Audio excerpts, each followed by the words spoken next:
Yep, I'm still around, and I'm still going to do videos, and we're going to see where they go. Today I'm going to talk about books. I've been thinking about books a lot lately. The thing is that I have tons of books. I have tons of books here in my office.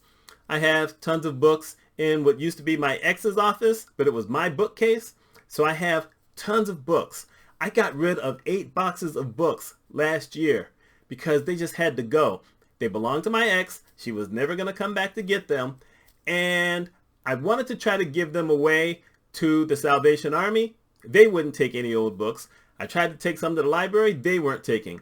And the reason being is the library is switching over to more, I'll say, electronic books that you can read on a tablet or your smartphone. So they still have some of the older books in there, but it looks like, at least in my area, they're going to move away from regular books. And I've always loved books. Sorry about that. I started reading before I was 3. Dad sat me down with some of the Dr. Seuss books, and what he would do is he would actually start off with index cards.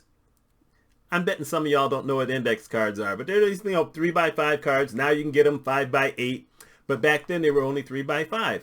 And so what Dad would do is he would write every single word individually on an index card. And back then they would put a list of all the words at the back of Dr. Seuss books. So he would do that, and then he would teach me all the words, and then he would get me the books. So I was reading before I was 3 because of Dad doing this and Dr. Seuss books. And I've been fascinated ever since. And I've bought books up until probably the early 2000s. I was really interested at that point in business business motivation, because I was an independent consultant. I wanted to learn more about that, and it worked well on me. So I was good for a while, but I'm in this place now where I've got this big house. I've got stuff that I don't know what to do with. I've got a ton of Star Trek books that I'm going to be giving away to one of my friends because he loves Star Trek books. Matter of fact, we used to read a bunch of Star Trek books back in the 80s and then compare our thoughts to them. Oh yeah, we were a little nerdy, but so what? But I've got all these books, and I just wanted to share some of what I have here. Obviously not close to all of them, but all of them have some weird special thing in my mind. For instance, I'm going to start with this one, just because it's over here, my left hand. Memory First. This was supposed to be one of those courses. It's about 9 books in it, and it was memory books. I always wanted to be the smartest person in class. I don't know if that always worked. I know there were some subjects I didn't like, but that's what I wanted to be, and so I talked Mom into getting me this memory course. And I got this back in the early 70s. So I started book 1. And book 1 is supposed to be kind of the starter book, but it came with a rule. So I'm doing the first book, going through it, learning my little memory things, and then at the end of the book, it says, okay, we have taught you 9 specific words, because the way that they thought memory should work is that you should have something in your mind that you always have there, and then you attach something else to each one of those words, and then you're going to be able to remember everything. But at the end of the book, the first book, it says the thing about memory is that things are always changing. So it's not just memorizing things, but it's forgetting things. You have to be able to forget it so that your mind is clear, so that you can take something else in. So that was the assignment, to forget those 9 words. This was back from 1972. T-key, Ray, May, T. In other words, I've never forgotten the words. Told myself I didn't need a memory book, so I just didn't want to get rid of it though. That's me. Then I'm going to show you this one. Jules Pfeiffer. Back in the day, you had political cartoonists. Yeah, cartoonists do all kinds of things. This guy was the best. And every Sunday, he would have like a big one. in, well, this is an example. So you would have a big one of these in the Sunday papers. And he talked about the presidents and different things and with satire. And it's fantastic. And I was able to get this from the library back in the late 90s because they were having a book sale. It seemed that I was the only person who was checking this book out. And so I went ahead and bought it.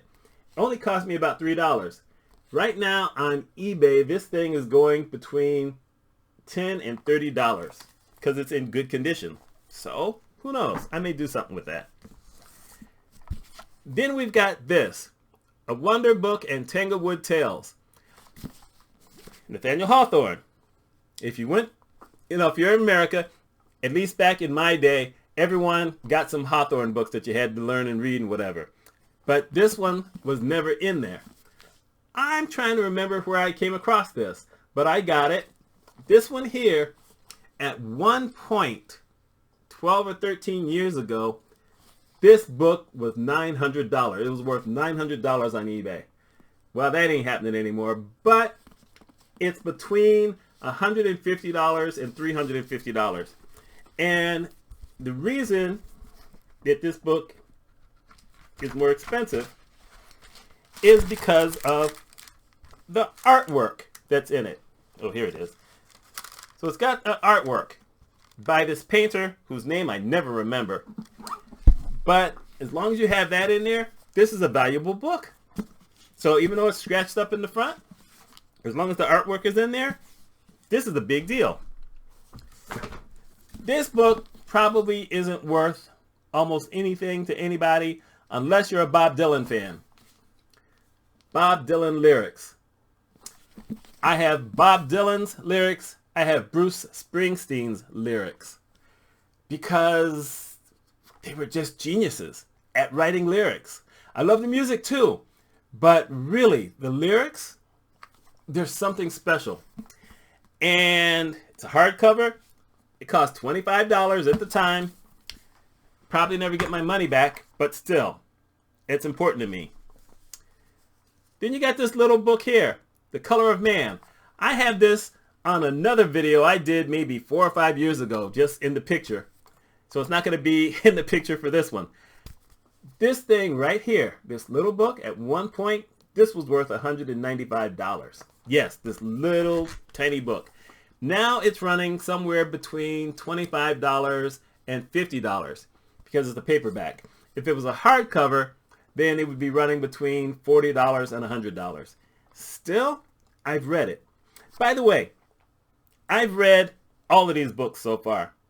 I don't remember everything about the Tanglewood Tales because I'm bad with those kind of things. I don't know why I don't remember those, but I remember most of all this other stuff here. I'm going to show this one next. The Book of Knowledge. Now, here's one of these kind of things where this came from my grandmother's house. When we were living in Kansas City and my dad came back from Vietnam, I got to take some books from her. She didn't know where they came from. She knew who they came from. You ain't hearing it from me. But I brought these books with me. And one of the things is that, in essence, it's kind of an encyclopedia. And so back in the day, when we were learning how to write research papers, you had to have certain books. You had to use books to write about your topic. I use these for a lot of my topics. And it's a good thing that at the end of every research paper, you had to tell people where you got the information from because this was old stuff. I mean, right now, if I had the whole set, this would be worth about $200 to $250. I don't have the whole set. I have 7 of these. So I could probably get $35 or $40 if I want to. I'm just not sure I want to go there. But I'm sure that the teachers saw that I had these books, and I'm going to go out on a limb and say that I don't think that all of them knew all about the subject that they asked us to write about. So they didn't question a lot of stuff. They just let that go. And then we have my last little book here. I love this book. Yes, I'm supposed to be older, But come on, go dog go. You want to know how much I love this book? My niece is now 11 years old. But when she was 7 or 8 years old, I gave her all of my Dr. Seuss books except this one. And no matter what happens to me, at any time down the line, this book will be with me until I'm no longer on this earth. Actually, I guess that's a misnomer, because when you pass away, you become part of the earth. So until earth goes away. But my goodness. I mean, just look at the colors. Look at the colors. But, you know, there's a thing. Having books gives you nostalgia. Yes, I can read some of the books on my smartphone or on my tablet. I do read some of them. But instead, because it's just something where, like, you're reading it on a tablet, I might as well just get the audiobook and listen to it, and then I can keep those files elsewhere, and I'm doing fine. Doesn't mean that I do that for every book, because, you know, I probably have at least 150 books from Amazon and from Barnes & Noble. I have 150 books, so if ever I'm somewhere that I just want to read a book, not make any noise, not put in earbuds, then at least I've got books I can read. And I picked up some really interesting stuff from that.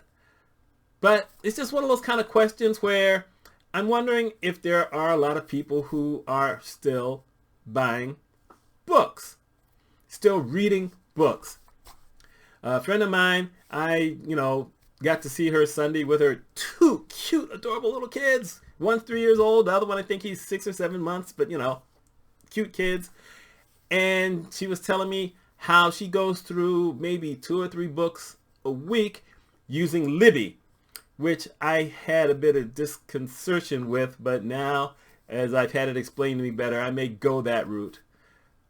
But, you know, we'll see. I just feel at times that there are certain things from my childhood that I really don't want to give up. And I think it's important for everybody to keep some books. Like I said, I have tons of books over here. I have tons of books in my ex's former office. It's a tough decision to make. So I'm basically asking y'all, do you have any books? If you're, okay, I'm going to give you a time frame. If you are at least 40 years old, do you have any books that you've kept because they're important to you? Or have you gotten rid of all your books? And if you're under 40 years old, do you have any books? Are there certain books that you've kept through your entire childhood? Or have you gone the total, digital route? Is that how you do it? Or are you just looking things up online if you need something? I'd really like to know. Maybe if I get some perspective to see how other people are doing it, it may help me congeal my thoughts across the board. Like I said, I know some I'm keeping. Don't even think. You ain't getting this one. Anyway, my name's Mitch. Let me know your thoughts. I hope y'all are having a wonderful week. Take care.